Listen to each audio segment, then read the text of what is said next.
तो आज जिस विषय में मैं बात करने वाला हूं, उस विषय का नाम है यीशु कौन है। And it's so important to know who Jesus is. It's very important to know who is Jesus Christ.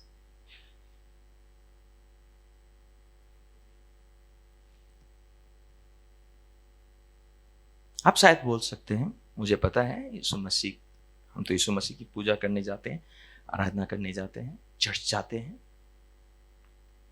लेकिन अपने दिल से पूछे, क्या आप सच में जानते हैं कि यीशु कौन है? Who really Jesus is in your life?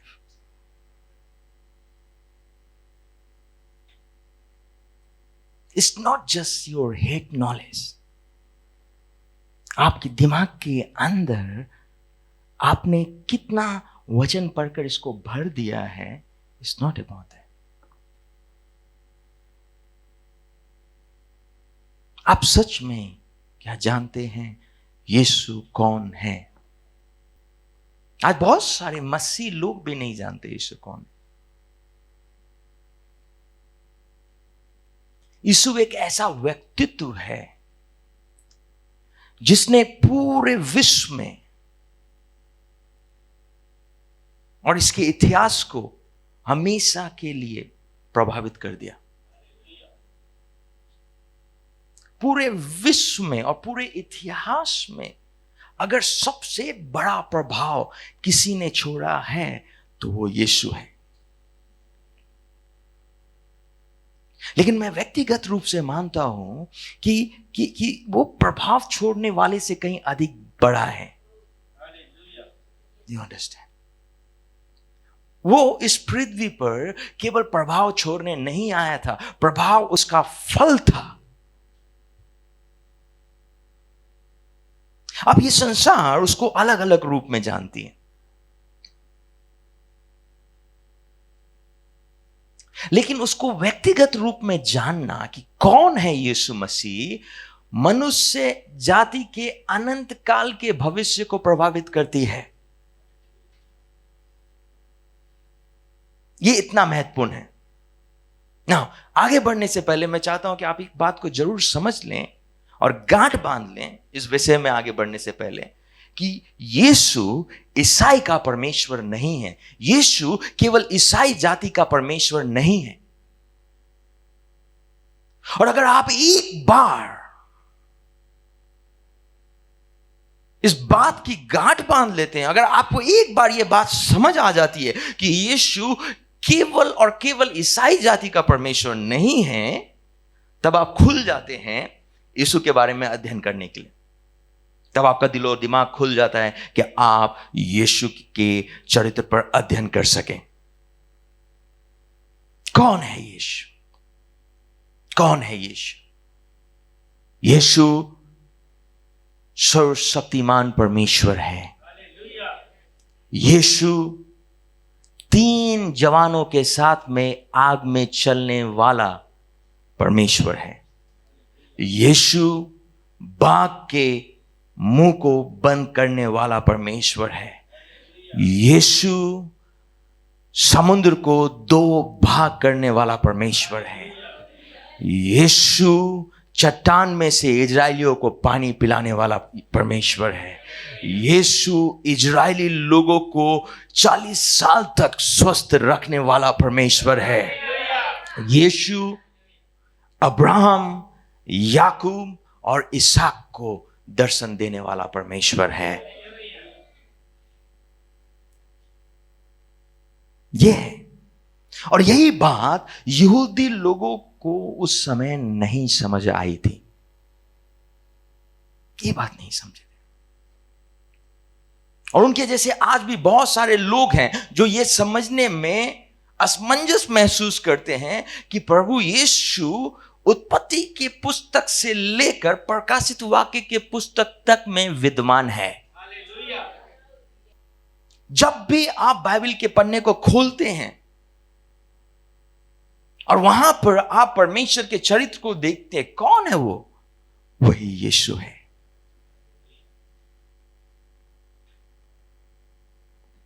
और यही कारण है कि यीशु ने उन लोगों से कहा कि इससे पहले कि अब्राहम था, मैं हूं। ओ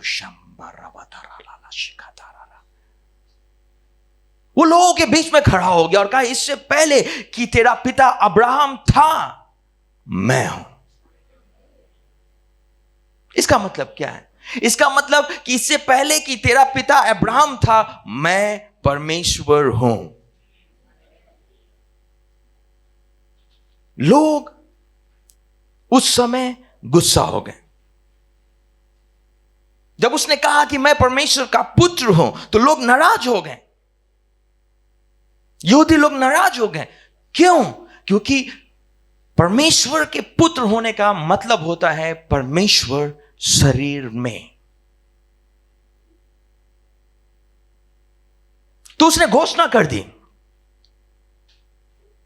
पृथ्वी पर आकर उसने घोषणा कर दी कि मैं ही परमेश्वर हूं, मैं ही परमेश्वर हूं।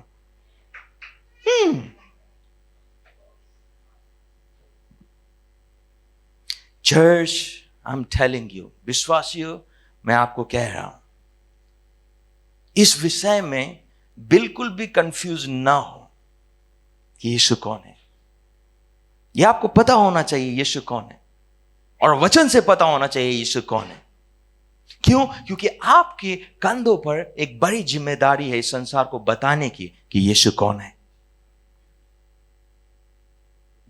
हम 40 साल से चर्च आ रहे हैं, 20 साल से चर्च आ रहे हैं, कि कोई लोग चर्च में ही पैदा हुए हैं, लेकिन उनको पता नहीं है यीशु कौन है। कौन है यीशु? इस विषय में कई लोगों ने अध्ययन ही नहीं किया है। कौन है यीशु?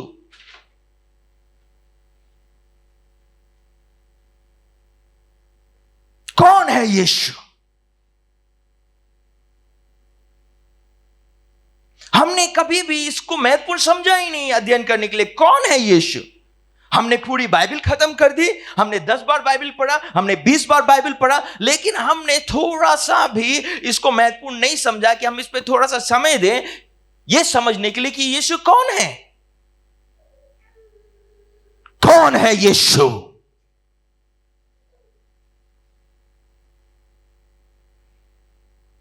कौन है यीशु? यहूदी को नहीं पता था यीशु परमेश्वर है। उसने आकर घोषणा की और लोग पत्थर उठाकर मारने के लिए उसको तैयार हो गए। आज कई विश्वासियों को नहीं पता है। उनसे पूछो कौन है यीशु, कहते परमेश्वर का पुत्र है यीशु। परमेश्वर कौन है? परमेश्वर बड़ा परमेश्वर है। यीशु कौन है? यीशु उसका बेटा है। उनको लगता है परमेश्वर उधर है और यीशु छोटा परमेश्वर है।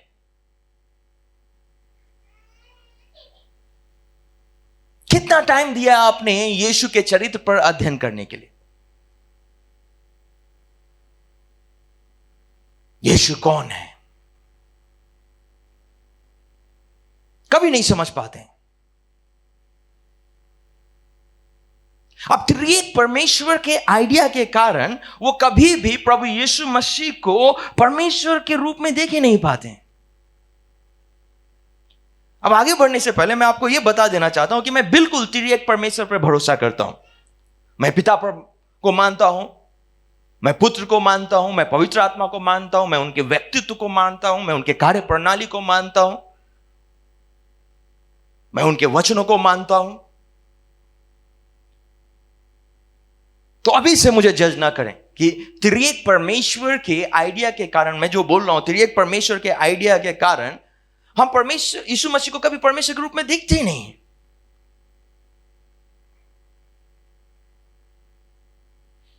क्या मैं त्रिएक परमेश्वर भरोसा नहीं करता? करता हूं।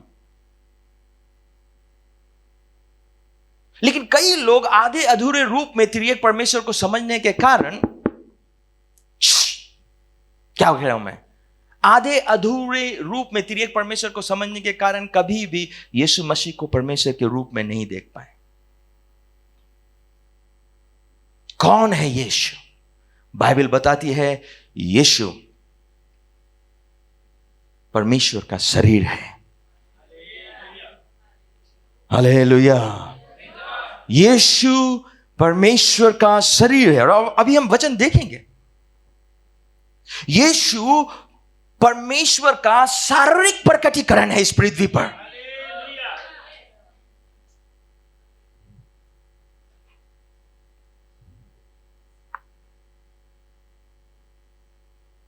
अब कई लोग यीशु की उस घटना से बहुत कंफ्यूज हैं जिसमें आकाश से भविष्यवाणी हुई कि यह मेरा पुत्र है जिससे मैं अति प्रसन्न हूं। Oh, glory. उनको लगता है कि परमेश्वर ने ऊपर से भविष्यवाणी की तो उसका मतलब वो बड़ा परमेश्वर और ये छोटा परमेश्वर।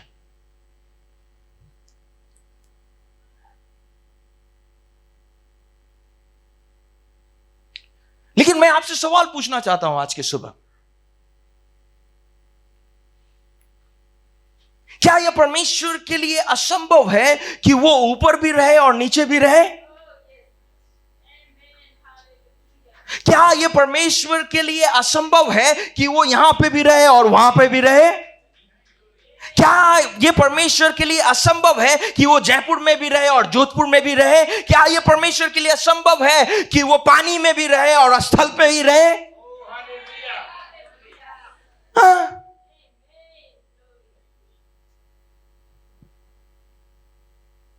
Just because the voice came from above doesn't mean that Jesus Christ is a small God. No.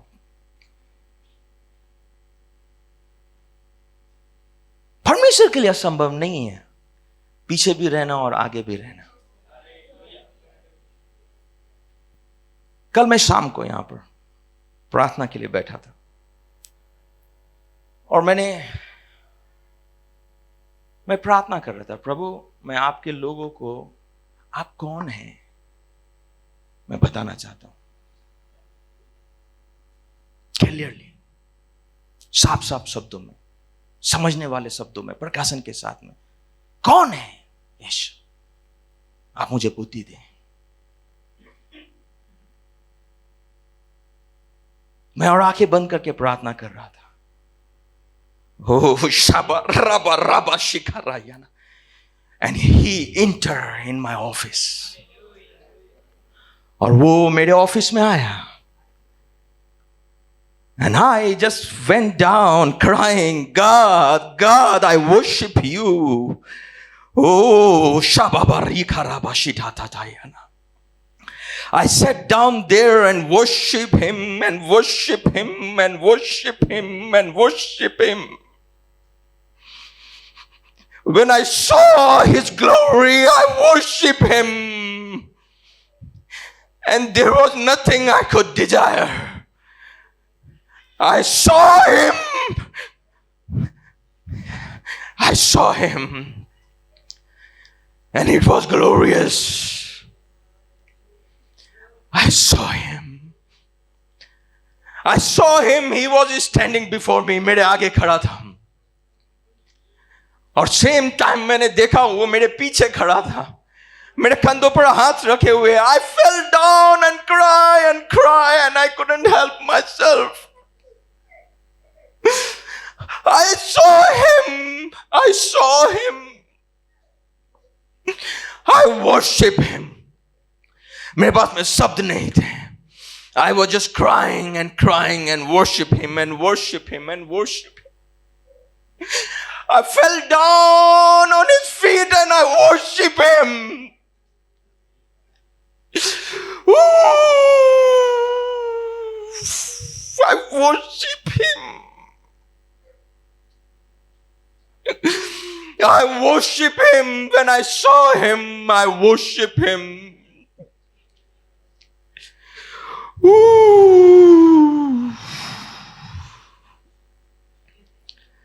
I worship him.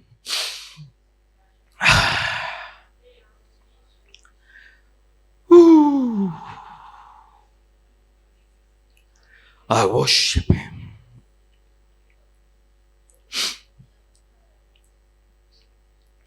मैं 2 घंटे तक उसके पांव के पास में पड़ा रहा. And I worship him. मैं उसकी केवल आराधना कर सका. I worship him. I worship him. I didn't have any word. शब्द नहीं थे. किस शब्द से आप उसकी प्रशंसा करेंगे? कौन सा डिक्शनरी में शब्द है जो उसके बारे में आप जिसकी तारीफ करेंगे? मैं अपने ऑफिस में पड़ा रहा ने मुझे नहीं पता कितनी देर तक था मैं. But I was worshiping him, just knowing who he is. He is God. वो परमेश्वर है. वो परमेश्वर की परिपूर्णता है. Everyone, if you think that Jesus is not real, I beg you to pray. प्रार्थना करें. He is real God. And he is able to touch. So he was standing behind me. He was standing in front of me. And उसके लिए यह संभव नहीं है. Oh. I went up in my house. मैं अपने घर गया. शायद 2-3 घंटे के बाद. And I told my wife that I saw Jesus Christ in my office. मैंने यीशु मसीह को अपने ऑफिस में देखा. And I went out. मेरा बेटा मजाक करते हुए इधर उधर भाग रहा था. And suddenly again परमेश्वर की महिमा वापस मेरे ऊपर. Bam!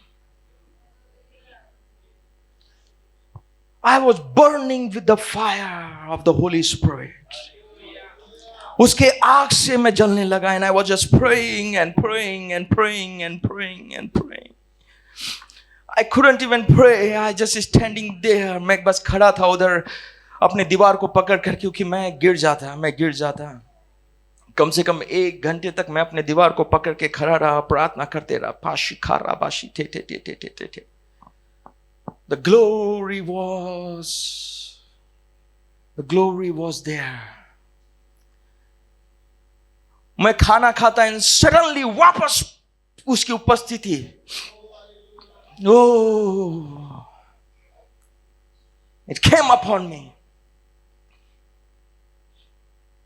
मैं बिस्तर पे गया सोने के लिए. Suddenly again Holy Spirit came and touched me.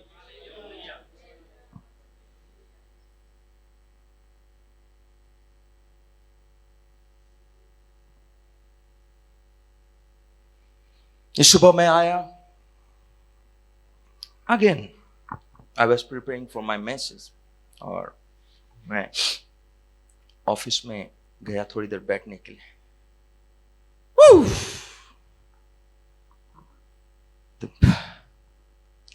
परमेश्वर की उपस्थिति वहां पर थी. Again I filled with the Holy Spirit and karabalashi. I'm telling you, परमेश्वर की उपस्थिति सच में.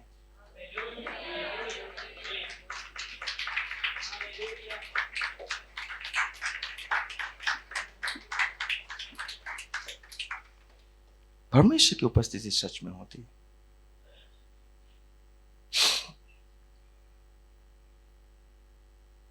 कल रात को मुझे पता चला कि क्यों यूहन्ना कहता है जब मैंने परमेश्वर के पुत्र के समान किसी को देखा तो मैं मरा हुआ के समान हो गया.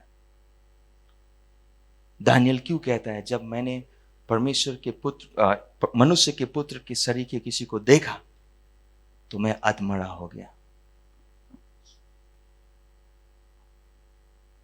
I'm telling you, many believer doesn't even know what the presence of the Lord is. जब परमेश्वर की उपस्थिति आएंगे आप मरे हुए के समान हो जाएंगे. ये जो बाक करना है ना हमेशा प्रार्थना में बंद हो जाएंगे. अगर एक बार आप परमेश्वर को देख लें, आप में से कई लोगों को आइडिया नहीं है हु गॉड इज, कौन है परमेश्वर। और इसीलिए प्रार्थना में लंबी लंबी लिस्ट है, प्रार्थना में एक विशेष प्रकार के शब्द हैं। Don't know God. You really don't know God.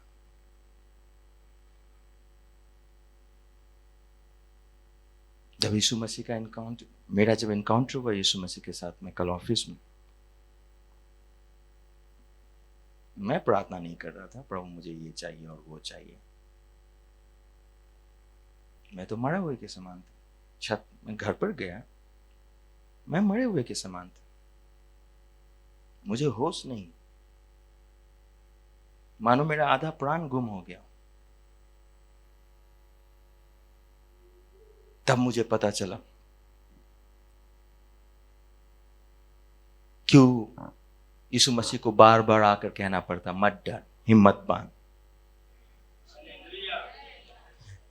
इसलिए नहीं क्योंकि वो डरते थे, लेकिन इसीलिए क्योंकि परमेश्वर की उपस्थिति। कई लोग बोलते हैं ना वो गिर जाते हैं। I am brother and sister, you don't have any idea क्यों लोग गिर जाते हैं। You don't have any idea क्यों लोग गिरते हैं। आप ठहर ही नहीं पाएंगे। You will fall down on the ground. क्यों यीशु मसीह को जब लोग पकड़ने आए भूमि पे गिर गए 2 बार,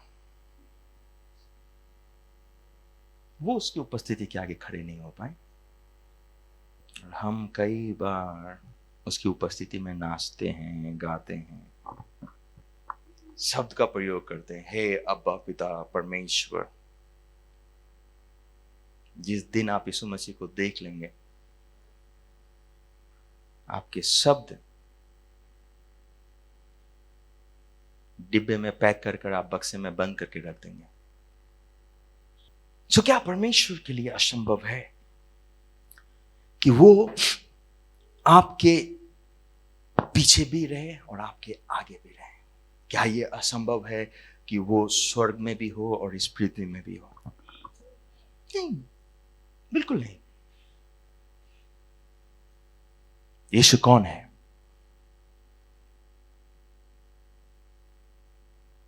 ये बहुत बड़ा सवाल है। कुछ समय पहले यहूदी सरकार ने यह सवाल पूछी थी, कौन है ये आदमी जो लोगों को बरगलाता है? आज बहुत सारे देश के विद्वान और बहुत सारे देश के मंत्री लोग पूछ रहे हैं, कौन है यीशु? हम इनको चुटकियों में नाश कर सकते हैं। लोग चर्च को जला रहे हैं, चर्च को तोड़ रहे हैं, ये सोचते हुए कि हम इनका नाश कर देंगे। उनको नहीं पता किसका नाश करने निकल रहे हैं। कौन है यीशु? ये चर्च को भी जानना जरूरी है, और जितने लोग यीशु को नहीं जानते उनको भी पहचानना जरूरी है। कौन है Yeshu? You must know this. कौन है यीशु? कुलुस्सियों की पत्री पढ़ेंगे मेरे साथ में। कुलुस्सियों अध्याय 1 पद 17। और वही सब वस्तुओं में प्रथम है, सब वस्तुएं उसी में स्थिर रहती हैं। मैं चाहता हूं इसको अंडरलाइन करें। सब वस्तुएं उसी में प्रथम है, सब वस्तुएं उसी में स्थिर रहती है। अब हम कुलुस्सियों 1 का 19 पढ़ेंगे और हम इसमें देखेंगे क्या लिखता है। क्योंकि पिता की प्रसन्नता इसी में है कि उसमें सारी परिपूर्णता वास करे ना।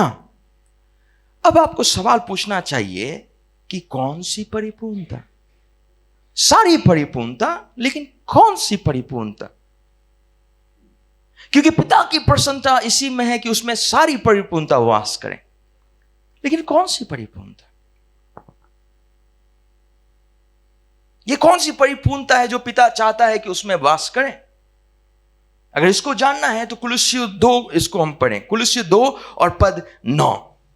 और यहां पर ऐसा लिखा है कुलुस्सियों 2 और 9 में, क्योंकि उसमें ईश्वरत्व की सारी परिपूर्णता सदैव वास करती है। अब हिंदी में ईश्वरत्व लिखा गया है, इंग्लिश में इसको गॉड हेड बोलते हैं। सो बेसिकली यहां पर जैसा कहा गया, for in him dwelleth all the fullness of the Godhead bodily. Bodily का गॉड हेड का मतलब होता है पिता, पुत्र और पवित्र आत्मा। तो हिंदी में ईश्वरत्व का मतलब होता है पिता, पुत्र और पवित्र आत्मा। तो कुलुस्सी अध्याय 2:9 क्या हमें बताने की कोशिश कर रहा है कि पिता, पुत्र और पवित्र आत्मा अब शरीर में प्रकट हुआ है, जिसका नाम प्रभु यीशु मसीह है। कौन है यीशु? त्रिएक परमेश्वर है यीशु। यीशु कौन है? यीशु एक पूर्ण परमेश्वर है।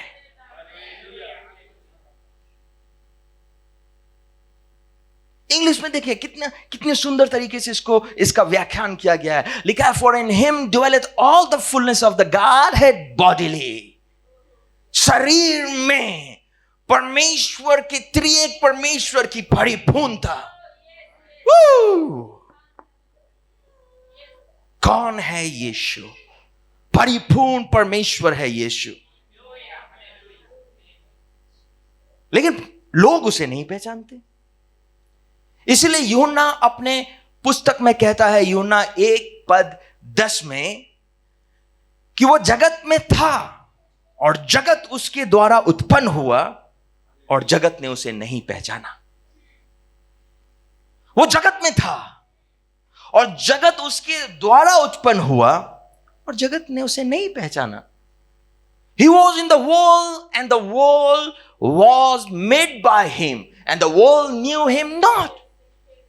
जिस जगत का निर्माण उसके द्वारा हुआ, अब वही जगत उसको नहीं पहचानता है। क्या यह बात चर्चों में सिद्ध होती है? बहुत सारे चर्चों में। कौन है यीशु? यीशु परमेश्वर का शरीर है। इसीलिए उसने कहा कि जिसने मुझे देखा है उसने पिता को देख लिया है। कौन है यीशु? परमेश्वर का शरीर इस पृथ्वी पर है। जिसने पिता को नहीं देखा, जिसने मुझे देख लिया, उसने पिता को देख लिया। वचन बताती है, आदि में वचन था और उसी वचन के द्वारा, अभी जैसा हमने पढ़ा, जगत की उत्पत्ति हुई। अब जिस वचन के द्वारा इस जगत की उत्पत्ति हुई, अब वही वचन, ध्यान से सुनना, जिस वचन के द्वारा इस जगत की उत्पत्ति हुई, अब वही वचन देहधारी हुआ। वचन बताती है। तो वचन कौन है? परमेश्वर है। वचन क्या हुआ? वचन देहधारी हुआ। इसका मतलब क्या होता है कि परमेश्वर देहधारी हुआ और हमारे बीच में डेरा किया। यूहन्ना 1:1 वहां पे ऐसा लिखा है, आदि में वचन था और वचन परमेश्वर के साथ था, और अंडरलाइन करें इसे, और वचन परमेश्वर था। क्या आप एक मेरे साथ में पढ़ सकते हैं? 1 2 3 and go.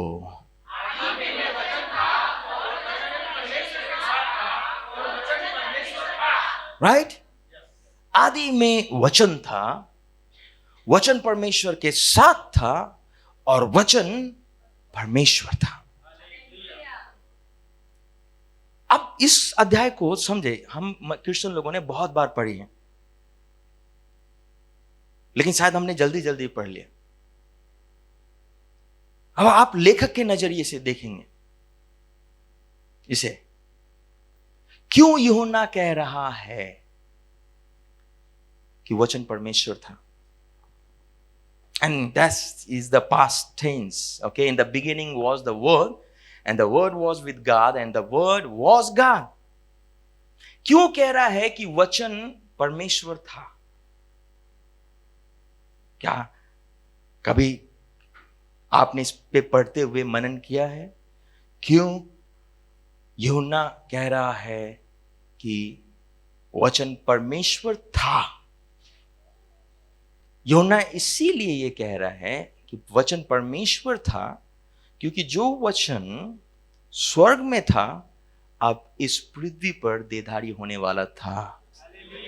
इसीलिए उसने कहा पास्ट टेंस में कि वचन परमेश्वर था. अब वो उधर ऊपर नहीं है स्वर्ग में, अब वो देहधारी होकर इस पृथ्वी पर प्रकट होने वाला था. जी हाँ. नाउ इसे पढ़ें.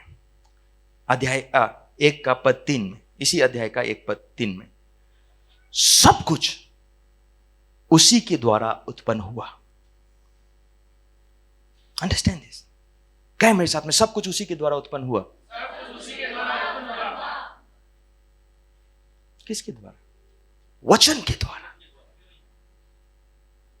शब्द के द्वारा, राइट? लेकिन जब हम इसको हिंदी में पढ़ते हैं तो शायद हम इसके सामर्थ्य को इतना महसूस नहीं कर पाते हैं. लेकिन इसको इंग्लिश में देखिए, लिखा हुआ है all thing were made by him. ये इट होना चाहिए था, लेकिन यहां पे लिखा हुआ है हिम. मानो ये किसी व्यक्तित्व के विषय में बात कर रहा हो. तो आदि में वचन था, वचन परमेश्वर के साथ था, वचन परमेश्वर था, सब कुछ उसी के द्वारा उत्पन्न हुआ, वचन के द्वारा. लेकिन इंग्लिश में इसको हिम कहा गया है, मतलब एक व्यक्तित्व के द्वारा यह उत्पन्न हुआ. और जो कुछ उत्पन्न हुआ है उसमें कोई भी वस्तु उसके बिना उत्पन्न नहीं हुई.